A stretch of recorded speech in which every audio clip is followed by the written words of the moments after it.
Hello and welcome to the Living World of Darkness, Changeling the Dreaming 20th Anniversary Edition venue. Today's scene takes place right outside Ravelor's apartment, where a figure wearing a hoodie knocks quite suspiciously at his door. This is important. What day is it and what time is it? It is today. Okay. Right now? Yes. Okay. What would he be doing on a Wednesday night at whatever time it is? Okay.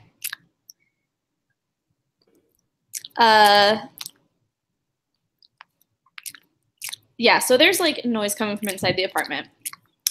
Classical music playing extremely loud. Mm-hmm.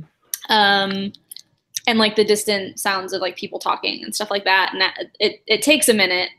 But eventually the man himself in a t-shirt that just says nope across the front and like basically a sari skirt, he's just sort of wrapped a long cloth around his waist, and it's like long, like maxi style, you know, a long toga, if you will, and he slides like the doors on his apartment aren't like traditional doors; they're like sliding doors almost, because it's like an old weird warehouse. Nice. And he slides it open just enough to kind of like stick his head out, and like the music again is really loud. There's people like, you know, just like hanging out, drinking and talking and in various states of undress. And he blinks for a second and looks at this behoodied figure and gives her kind of like an up and down. And he just says, "What can I do for you?" Let me rephrase that. I would like to do many things for you, but I assume you came here for one in particular. The figure kind of gives a long, slow grin. Her menace kind of taking a back seat to the fact that she's trying not to scare a potential customer. Yes. Rav probably thinks it's kind of hot. Rav, no. Like scare-roused, you know? 50 Shades of you. Yeah, yes, exactly. So. And he just kind of looks at her because she hasn't said anything yet. The name's Savannah. I was told by a friend of a friend that you're somebody with pocket money. So this isn't a pleasure call, he says, and kind of like grins at her. He looks over his shoulder sort of thoughtfully for a second. And then says, all right, come in. And sort of turns and leaves the door open so that she can follow him into his place. And he will lead her. Actually, he'd probably turn around like as she comes in and be like, before we get down to business, I have a lot of different kinds of wine. There's a liquor cabinet, probably have some beer somewhere. It's tap water. That's about it. Tap water sounds great, actually. I need to keep my wits about me. I like a professional lady, he says, and he turns and grabs her a glass of water. It's like out of a jar, but like not like a fun, like quirky mason jar that somebody bought and has never been used before. It's like a straight up jam jar that he's probably washed times. Like there's like little pieces of peeled off a label still stuck to it, and he brings it over to her. He's like, here you go. This way. And he leads her across the open like foyer living room area where there's, you know, canvases and people and all kinds of shit. The stereo is playing very loud classical music, and he leads her to an innocuous door that could be like a linen closet or something. Mm-hmm. And he opens it, and it's a little bigger than that. It's almost like a workshop. Like there's a, you know, like a long table and like lots of paints and stuff like that. And it's a fairly small private room. There's a slightly beaten up laptop in the corner. Bunch of stacked canvases and things, rolls of canvas in the corner, statues, you know, like little trinkets and stuff all over the place. And he flops down on a beanbag that is in the corner and says, all right, you came for my pockets. Let's see how deep into them you can reach. And he gives her like a sort of flirty grin. She reaches into like the front pouch of her hoodie and pulls out like a bag, it's not even a nice bag. It's like like a crumpled paper bag, and it's got some rather dark and suspicious stains on it. Great. And she like unrolls it. Is there a table in the area? Oh yeah, there's a couple tables like against the walls with all kinds of shit on them. And so she'll take it and just dump the contents of the bag, and they kind of scatter with like just things kind of bumping off. Some things like fall off the table, but you know, she'll pick them up kind of slowly and set them back down, gather it up into and then like flatten it out so everything is spread, but in no like particular order. And amongst this are like some very posh jewelry pieces, obviously like hand carved, very artisanal. You know, like these are not machine processed gewgaws. These are some of them are even have like a sort of like chimerical presence, you know, little pieces of dross here and there. And there among them is a ring on a severed finger. Great. Fantastic.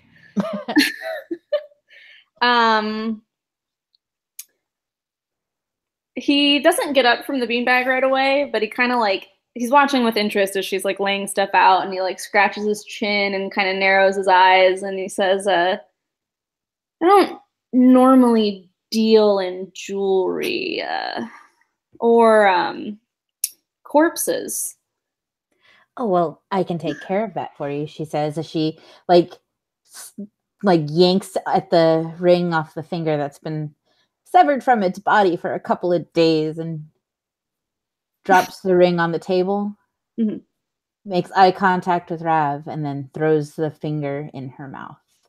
Great. He'd still hit it. He kind of makes a little bit of a face at that, but like, I mean, he's not going to yuck somebody else's yum, you know? Yeah. Like, live your truth or whatever.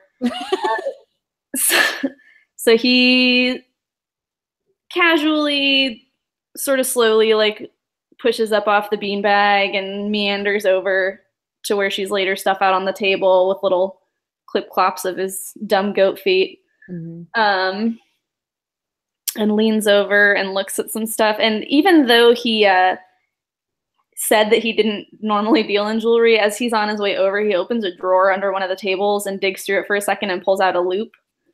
And comes and kind of he shuffles through the pile a little bit, and he doesn't immediately go for the severed finger ring. A, because it's probably pretty gross, and B, because he doesn't want to like pay special attention and miss something or be distracted. Mm-hmm. If it's a look at my hand, don't look at my hand situation. Yes. So he picks up a couple of pieces to test the authenticity thereof. Should I roll? Sure, you can roll perception. Crafts? I'm going to say that might be a weird one, but whatever. You're checking for craftsmanship. What is the sorry, I need to find his character sheet. Okay.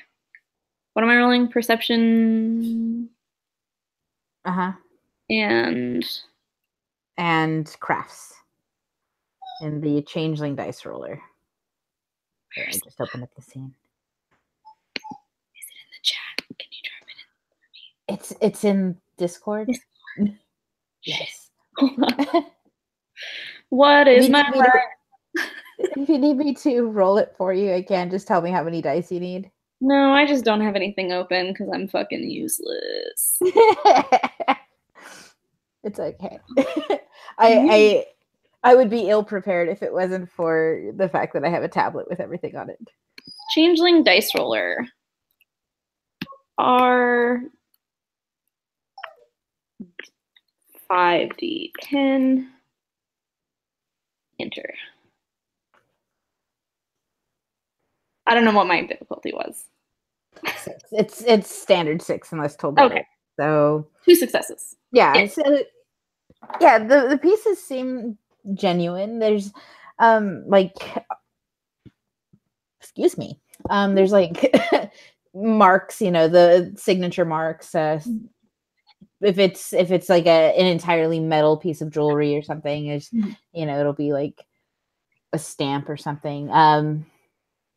There's some necklaces, some bracelets, some very ornate brooches. Excellent. I do love a good brooch. Who doesn't? A nice exquisite shawl pin, perhaps. I could do an entire scene about brooches. It's literally my job. Yeah. It is literally my job to talk about jewelry. Okay. Yes. So he looks through the collection that she has and kind of makes a note of some stuff that he either would be able to move as is or things that could be dismantled for pieces. Mm-hmm. And eventually works his way around to the ring in question that came off of the finger. And he doesn't really react too much to it. Like he picks it up and inspects it like he did all the others. Mm-hmm. But he looks at it like just a second longer. And then he sort of blinks and he turns back to Savannah and he says, he like tosses the ring down pretty carelessly, honestly. Like he's not really being super gentle with any of this stuff. Mm-hmm. And he says, so what are you wanting to do with all of this exactly? Are you trying to sell it? Are you trying to trade it? Trying to sell it. Liquidize our collected assets, as it were. My employer says we can't exactly be caught with this stuff on hand. Your employer. I'm going to go out on a limb in a mighty oak here and say that you're probably not going to tell me who that is. Well, a girl's got to keep some mystery to her advantage, doesn't she? He laughs a little bit. He's like, oh, I can't argue with that. I do like I'm dark and mysterious.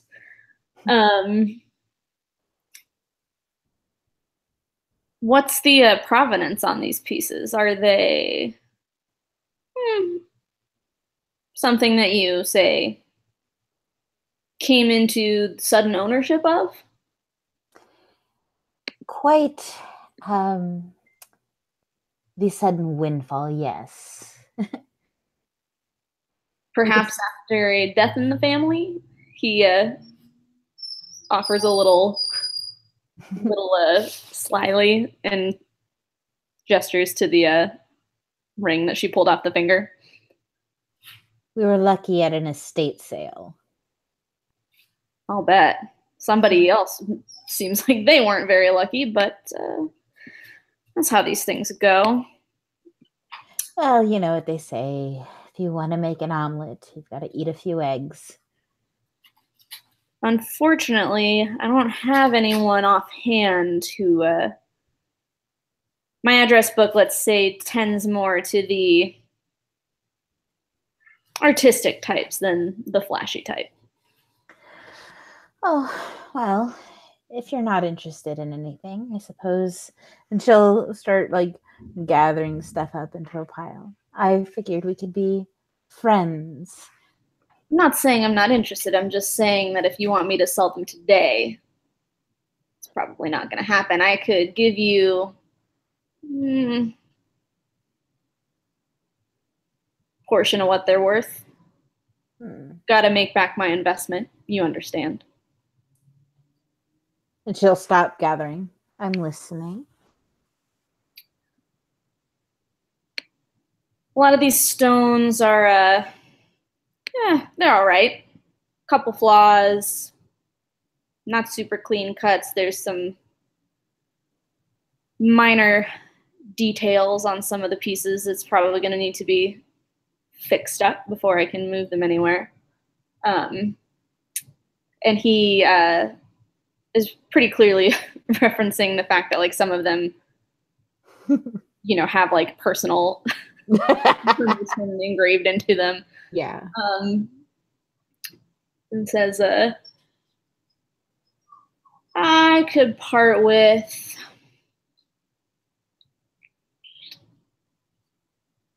let's call it 500. 500. Like the most lowball of lowballs. You could melt it down and make at least 4 times that. Yeah, but then I got to go to all the trouble of melting it down and finding somebody to purchase it. I mean, really, the amount of work that I have to do to get any profit out of these is not worth me paying you more for my time. I could go up to maybe 1,500 if you're willing to give me a little more information about them. It depends on the information. What is it exactly you want to know? Well, for starters, where they came from, so I know who not to sell them back to. Well, I guarantee you that the people they used to belong to won't be coming to retrieve their lost property anytime soon. I don't know if you know how that works, but people have families. Not anymore for some of them. Not as reassuring as you might think. You familiar with the little movie incident over in Washington Square Park? Am I familiar with the movie incident in Washington Square Park? It was in the newspapers, so. Does Rav read the news? Does Rav read the news? No, but he probably would have heard. I mean, like, he's got people in and out of his place all the time. He probably would have heard about it. Changelings would have definitely talked about the incident at Washington Square Park and the fact that it's being covered up as an animatronic dragon at an unauthorized movie shoot exploding. Right. Mm-hmm. Right. He kind of grins at her and he says, never was big on fantasy, prefer sci-fi. Well, it's a shame what happened to those people, but, you know, their loss could be your gain.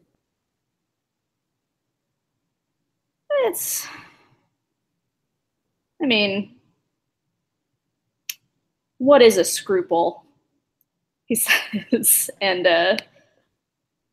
and considers for a minute, turns back to her and says, 2,000, take it or I think we can work with 2,000. Do you prefer your payments in non-sequential bills, or do you prefer it in further investment? I think at this time, direct liquid assets are probably for the best, unless you've got Bitcoin, she says. And she's like, she gives a smile like, I'm not really going to take Bitcoin and being sarcastic. He probably has Bitcoin, so uh, fine.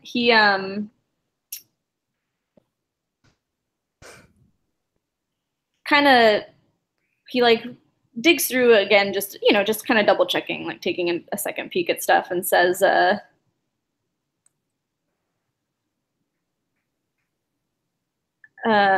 hmm, nope, that's not going anywhere. My brain just stopped working. Um, Oh. he digs through them and he says, "It's quite the haul. You must have been a very busy girl." I'm quite capable at slipping through places unseen.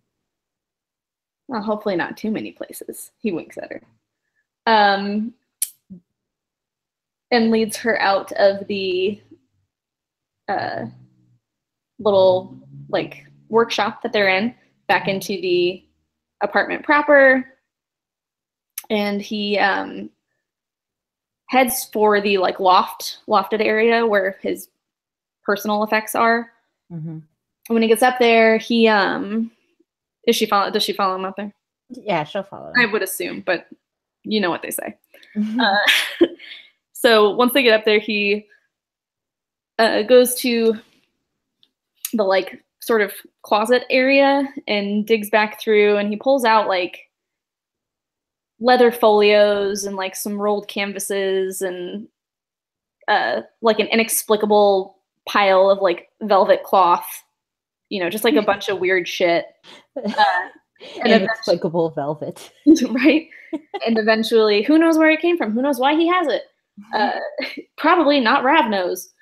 So not even him. So he moves stuff out of the way and eventually gets to a really state of the art safe. And goes about the business of opening it up. Sort of,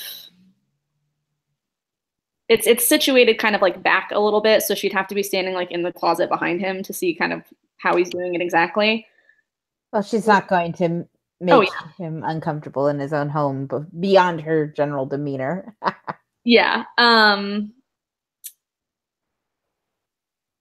So he digs through and you hear him shuffling around and there's like some weird like clanks and things, Mhm. like almost like coins hitting each other or just like weird noises that maybe shouldn't come out of a safe also. The sound of a jackhammer. Yeah, like just weird. And he mutters like, oh shit, and kind of like moves some stuff around and finally after a moment's rustling, emerges with, I'm gonna say it's hundreds, just for the sake of not giving her a giant pile of money.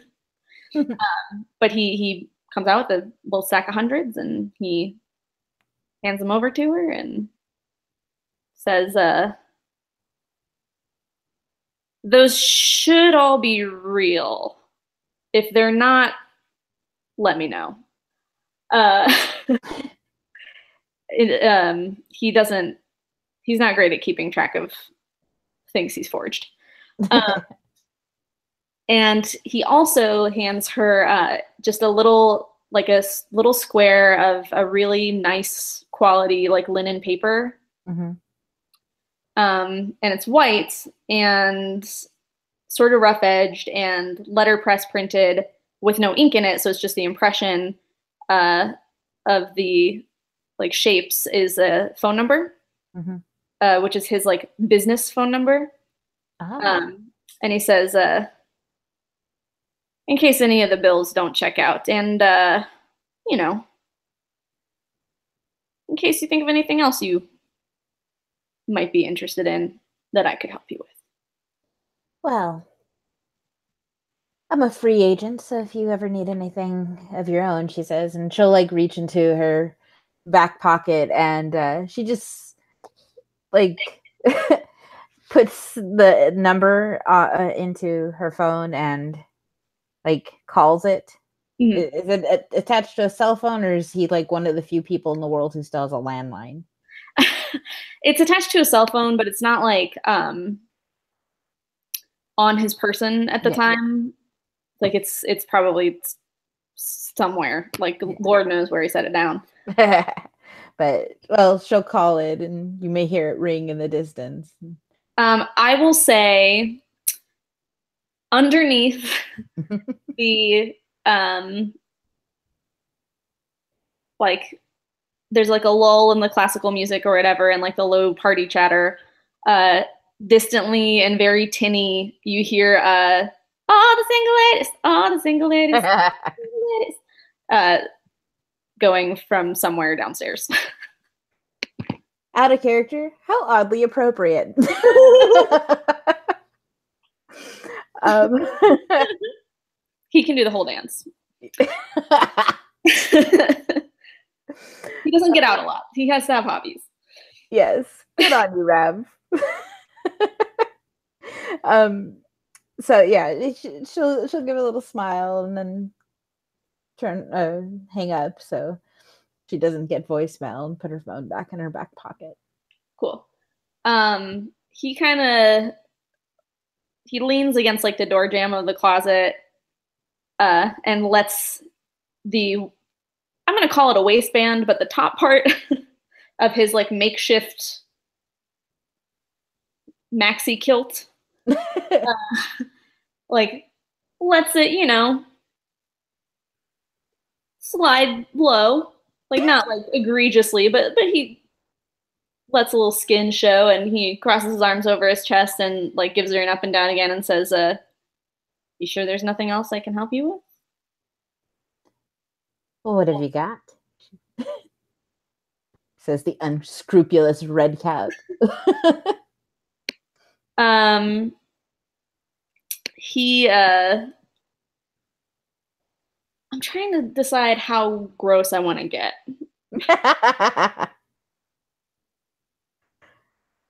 Um, he says,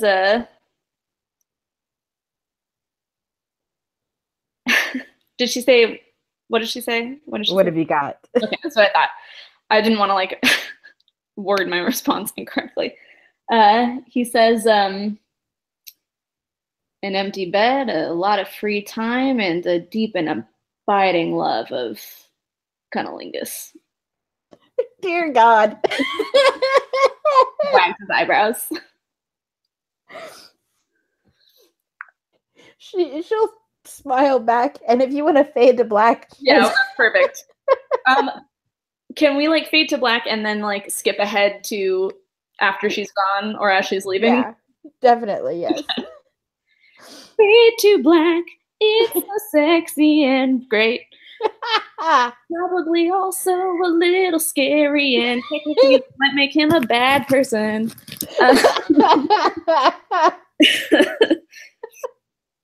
Just sleep with a person who just ate someone's finger.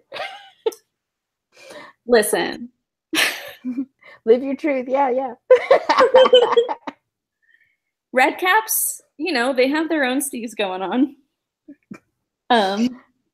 Cool. So yeah, so we can either have her leaving or she can have just left, either way.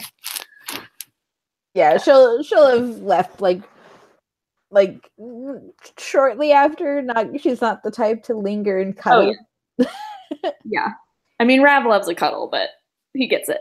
So he like sees her off politely. He does not bother dressing as he like walks her to the door and like sees her out. Nobody that's there seems to even bat an eye at the fact that he's just like wandering in the buff. And he meanders his way through the kitchen and grabs himself like a just really just disgustingly large glass of wine. Mm-hmm. And kind of casually saunters around until he unearths his cell phone that he left down there for whatever reason, that he, you know, tossed onto the table after he was done playing Flappy Birds or whatever. And he saves her phone number under her name. Actually, you know what? He saves it under let me reference just to make sure that I'm just saying a thing that actually exists. He will save her under.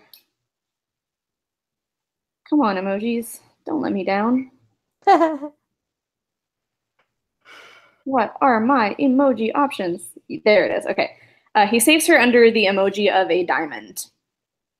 And he wanders with cell phone in hand back into the workshop and digs around and picks up that super nasty ring and like looks at it. And as he sends another text, or he sends a text. He didn't send one before. He sends a text to